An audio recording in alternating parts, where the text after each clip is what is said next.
One experience in a varied career involved with paranormal research, and one that I still can't come to terms with, was at a place that was called Weir Pond, deep in Epping Forest. This was located just beyond the outer defences of a former Iron Age hill fort called Loughton Camp, where I had another strange experience subsequently, but that is another story, related in another video. It was known to us as the Lost Pond, because of its lost in the middle of the forest location. A strange, circularish pond where we used to fish at night for carp.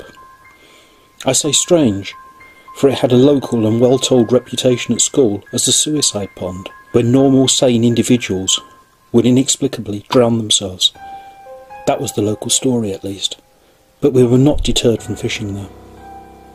My friends and I would, after school, fish in a number of the Epping Forest ponds. Baldwin's Hill Pond,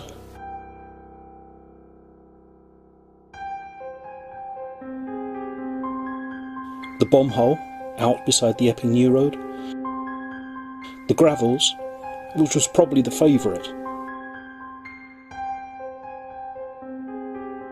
and the Lost Pond, which was tricky to get to, or at least get back from in the dark.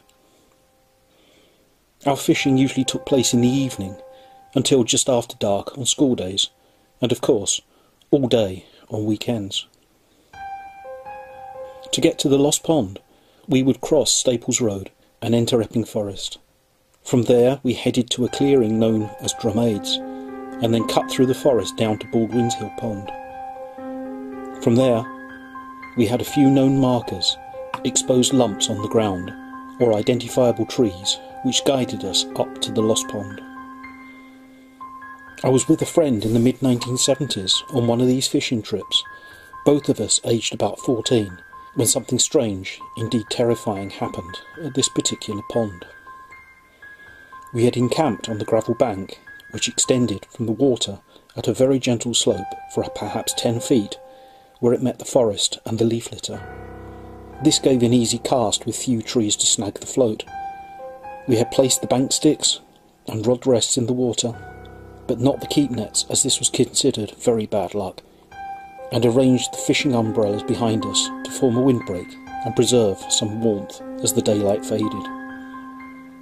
We fished in the dwindling light, and when that became too little to see the floats, we would continue by shining torches on them. It turned out to be a fairly moonless night, but warm and relatively still, good fishing weather, we thought. At around midnight, or perhaps just before, there came an almighty thump that seemed to go straight through me, and from what appeared to be in the forest, directly behind us, hidden from view of course, by the huge fishing umbrellas. Then, after a long second, another thump that sounded nearer. We looked at each other, as you can imagine, 14-year-olds, neither particularly of an aggressive nature. The unspoken thought was, what the f*** was going on? Then from directly behind us there came a thump on the gravel, right behind the umbrellas. As strange as it sounds, as though a very heavy man had hopped out of the forest towards us. The spacing was a sort of...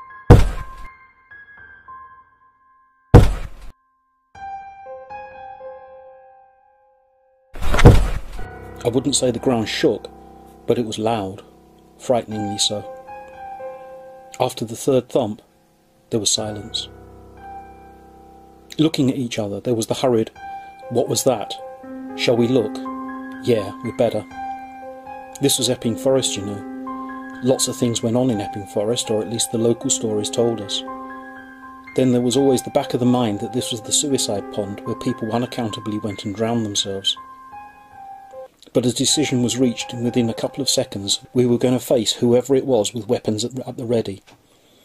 We grabbed the torches and sharp-pointed aluminium bank sticks from the pond and stepped out from the relative protection of the umbrellas to do battle with whoever was there. We shone the torches around and walked up to the edge of the forest to see who was playing silly buggers. Anyway, I had my sheath knife on my belt just in case. But there was nobody there. There was no sign that anyone had been there, and there was no sound from the surrounding forest of someone walking away, even quietly. The forest itself was eerily silent. with a periodic light breeze blowing through the trees. For some reason, I felt completely terrified, and I suspect that my friend was feeling this as well. Now, this was strange in itself. We were used to the forest at night. I thought nothing of walking straight through the forest to go to the Epping New Road. Nothing had ever happened to me. It was up to that point a lovely place to visit. We looked at each other completely unnerved, rushed back to the edge of the pond, packed up incredibly quickly, jamming things in the fishing basket seats. I put the landing net and the pole entire, not disassembling it, into the rod holder. The umbrella, hastily rolled, was likewise thrust in. The hook was stuck into the hook loop on the rod, and the line was wound tight, and the rod carried complete in one hand. And with torches swinging around, we ran for it. Straight through the only way there was, into the dark forest, and past whatever had caused the thumps, with only the torches to illuminate our way. The terror was constant. It was of being hunted. It was hard to concentrate on where we were going. It felt like we were being herded, or run, to split us up.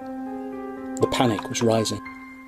And then the torches failed, inexplicably, one after the other, and we were there in the forest, in the dark, terrified, and getting turned around.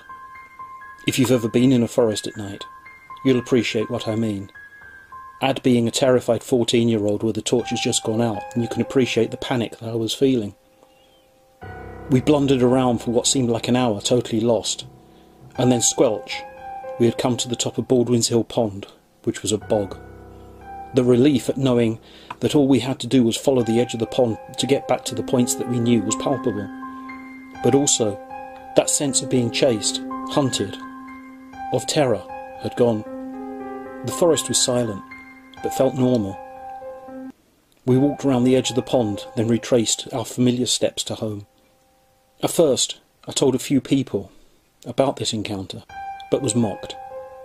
Then I learnt to say nothing about this.